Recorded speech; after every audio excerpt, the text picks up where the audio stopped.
যদি কোনো ব্যক্তির কাছে শাওয়াল মাসের 1 তারিখ থেকে অর্থাৎ ঈদুল ফিতরের দিন থেকে নিয়ে শাওয়াল মাসের পুরা মাস, জিলকাদা মাসের পুরা মাস এবং জিলহজ মাসের 10 তারিখের আগ পর্যন্ত কোনো ব্যক্তির কাছে যদি মক্কা শরীফ যাওয়া এবং আসার পথ খরচ থাকে এবং এই সময়ের মধ্যে তার পরিবারের জন্য খরচপাতি থাকে, শরীর সুস্থ থাকে, রাস্তা নিরাপদ থাকে, তাহলে তার জন্য হজ করা ফরজ। এই যে আপনারা যারা এখানে বসে আছেন, আপনাদের অনেকের উপর হজ ফরজ, কিন্তু আপনারা জানেন না। শাওয়াল মাসের 1 তারিখ থেকে নিয়ে শাওয়ালের 1 মাস, জিলকাদার 1 মাস, জিলহজের 10 তারিখ, এই 2 মাস 10 দিনের ভিতরে যদি কোনো ব্যক্তির কাছে বর্তমান বাজারে 6 লক্ষ টাকা থাকে এবং এই 2 মাস 10 দিনের তার পরিবারের খরচাপাতি অতিরিক্ত থাকে, ঋণ মুক্ত থাকে, শরীর সুস্থ থাকে, রাস্তা নিরাপদ থাকে, তাহলে তার জন্য হজ ফরজ। আমাদের শহরের বহু মানুষ, গ্রামের বহু মানুষ 6 লাখ, 7 লাখ, 10 লাখ টাকা ব্যাংকে রাখছে, এটাতে বাড়ি বানাবে, তার হজ ফরজ হয়ে গেছে। অথবা 8 লাখ, 10 লাখ টাকা রাখছে, মেয়ের বিবাহ দিবে, হজ ফরজ হয়ে গেছে। 8 লাখ, 10 লাখ টাকা রাখছে, ব্যবসা করবে, হজ ফরজ হয়ে গেছে। মনে রাখেন, জোহরের নামাজের সময় শুরু হয় কয়টায়? 12:05 বা 12:10। 12:10 থেকে যদি কোনো ব্যক্তি জোহরের নামাজের সময়ের ভিতরে প্রবেশ করে, জোহর নামাজ ফরজ হয়ে যাবে।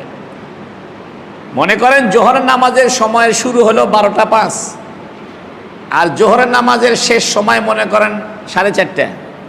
এই 12:05 থেকে 4:30-এর ভিতরে যে ব্যক্তি ঢুকবে তারপর জোহরের নামাজ ফরজ। একই রকমভাবে শাওয়াল মাসের 1 তারিখ থেকে জিলহজ মাসের 10 তারিখের ভিতরে যদি কারো কাছে 6 লক্ষ টাকা ঢোকে, হজ ফরজ। আমাদের দেশের মানুষ মনে করে যে হজ বুড়া হইলে ফরজ হয়, অথবা মনে করে মেয়ে ছেলে বিবাহ দেওয়ার পরে সব কাজ শেষ করলে হজ ফরজ হয়, অথবা মনে করে আব্বাই হজ করে না, আমি কেমনে হজ করি। মনে রাখবেন, হজ এমন গুরুত্বপূর্ণ ইবাদত, হাদিস শরীফে এরকম বর্ণিত আছে, কারো উপরে হজ ফরজ হইল, সে হজ করলো না, নবীজি বলছেন সে ইহুদি হয়ে মরুক, খ্রিস্টান হয়ে মরুক, আমার কোনো যায় আসে না। এই জন্য আল্লাহ বলছেন আল হাজ্জু আশহুরুম মালুমাত, নির্ধারিত কয়েকটি মাস হজের মাস। এর মানে এই নির্ধারিত মাসের ভিতরে তোমার কাছে মক্কা যাওয়া আসার টাকা যদি থাকে বর্তমান বাজারে 6 লক্ষ টাকা, তাহলে তোমার উপরে কি হজ ফরজ। তবে মহিলাদের ক্ষেত্রে যদি মাহারাম না থাকে, অর্থাৎ যাদের সঙ্গে বিবাহ করা হারাম, এইরকম লোক যদি সঙ্গে না পাওয়া যায়, তাহলে তার হজ ফরজ হবে না।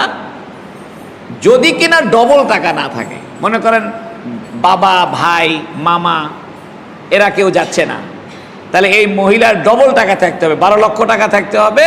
সে স্বামীকে বলবে তোমার টাকাও আমি দিচ্ছি, চলো। এই জন্য যে মহিলার মাহারাম নাই, সেই মহিলার হজ ফরজ হয় ডবল টাকা হইলে। বর্তমানে বহু মহিলা একা একা দুলা ভাইয়ের সাথে হজে চলে যাচ্ছে, হারাম হারাম। বোন যাচ্ছে, বোন জামাই যাচ্ছে, দুলা ভাই বোনের সাথে, উনিও হজে চলে গেল, হারাম হবে। খালুর সাথে হজে চলে গেছে, জায়েজ হবে না। আবার অনেকে চাচিকে নিয়ে হজ করে, চাচি আর ভাইস্তা, জায়েজ হবে না। চাচির সঙ্গে দেখা দেওয়া জায়েজ নাই। মামি আর ভাগনা হজে গেছে, জায়েজ নাই। অর্থাৎ যে 14 জন পুরুষের সঙ্গে মহিলারা দেখা দিতে পারে, ওই 14 জনের সঙ্গে মহিলারা হজ করতে পারবে। এই 14 জনের বাইরে অন্য কারোর সাথে মহিলারা হজে যাইতে পারবে না। এবং দলবদ্ধভাবে কাফেলার ভিতরে বন্দী হয়েও মহিলারা হজে যাইতে পারবে না।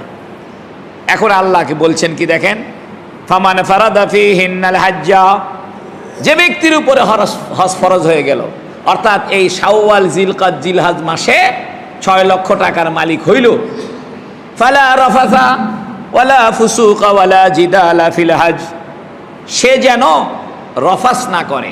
রফাস মানে যৌন সংক্রান্ত অশ্লীলতা, সহবাস, চুমু দেওয়া, উত্তেজনার সাথে স্পর্শ করা, অন্য মহিলার দিকে তাকানো, বেগানা মহিলার দিকে তাকানো, এই কাজ যেন হজের মধ্যে না করে। ওয়ালা ফুসুক, সে যেন কোনো কবিরা গুনাহ না করে, ফাসেকি না করে। ওয়ালা জিদালা, ঝগড়াঝাটি না করে। ফিল হাজ্জি, হজের মধ্যে। তিনটা জিনিস আল্লাহ নিষেধ করছে হজের মধ্যে। ওইখানে মানুষ লিখে দেয় এখানে প্রস্রাব করা নিষেধ, মানে যেখানে মানুষ কি করে পেশাব করতে আসে সেখানে তো লিখে দেয়। যেখানে পোস্টার মারে সেখানে লিখে দেয় পোস্টার লাগাবেন না, এর মানে মানুষ এখানে কি করে পোস্টার লাগাবে, এই জন্য তো লিখে দিছে পোস্টার লাগাবেন না। তা আল্লাহ জানে যে হজের মধ্যে মানুষ তিনটা অকাম বেশি করে। একটা অকাম হলো যৌন সংক্রান্ত অকাম, আর একটা হলো কবিরা গুনাহ, আর একটা হলো ঝগড়া। আরাফার ময়দানে আব্দুল্লাহ বিন আব্বাস রাদিয়াল্লাহু আনহু থেকে বর্ণিত, তিনি বলেন যে একজন রসুলের পিছনে বসে আছে, আসলে উনি নিজেই। এই সময় এক মহিলা নবীর সাথে কথা বলতেছে, ওই আব্দুল্লাহ বিন আব্বাস ওই মহিলা দিক তাকায় আছে। তো নবীজি থুতনির মধ্যে হাত দিয়ে ধরে থুতনি ঘুরাই দিছে, ওইদিকে তাকায়ও না। তখন নবীজি হাদিস বলছেন যে মানুষ হজের মধ্যে বেগানা মহিলাদের দিকে তাকানোর থেকে বিরত থাকলো, আল্লাহ তার হজ কবুল করে তার জিন্দেগি সব গুনাহ মাফ করে দিছে। বর্তমানে হইতেছে কি, আমরা হজে যাইতেছি, মহিলাদের রুমে ছেলেরা ঢুকতেছে, ছেলেদের রুমে মেয়েরা আসতেছে, কোনো পর্দা পশিদার কোনো খেয়াল নাই, একদম পর্দা বলতে নাই। আপনারা যারা হজে গিয়েছেন আপনারা আমার কথার সঙ্গে একমত হবেন। এই যে 40-42 দিন মানুষ হজে থাকতেছে, ওখানে পর্দা করতেছে এবং ভ্যারাইটিস রকম মহিলা দেখা হচ্ছে, ফর্সা, কালো, মোটা, চিকুন, বেটে, খাটো, কত ধরনের মহিলা আসতেছে। এখন মনে করেন সে হজও করে আবার দেখে যে হ্যাঁ। এই জন্য হজের ভিতরে নিজের স্ত্রীর সঙ্গে যৌন কর্ম করা হারাম, এহরাম অবস্থায়। সেইখানে অন্যের বইয়ের দিকে তাকায় থাকা, অন্যর বইয়ের দিকে তাকায় থাকা হজ হবে না পিকনিক হবে?